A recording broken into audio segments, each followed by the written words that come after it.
Have you ever had someone who's done something impressive and you ask them, how did you do this impressive thing?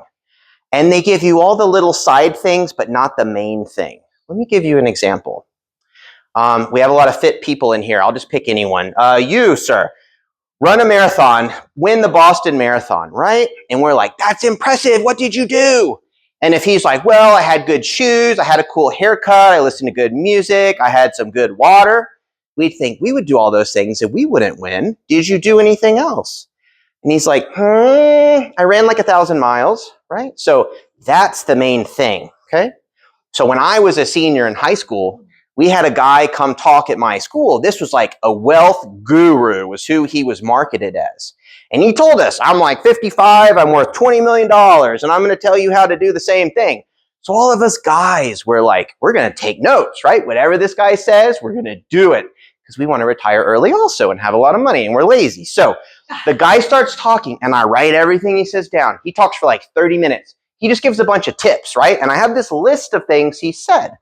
And as I'm looking at the list, I'm like, this is all just stuff that people during the Great Depression did, and then they just kept doing voluntarily for the rest of their lives. Like, the two themes running through this were don't have fun and suffer needlessly. Like, those were the things on this list. And then the guy's like, that's all I have. And we're like, I guess you just have to be miserable if you want to make a lot of money.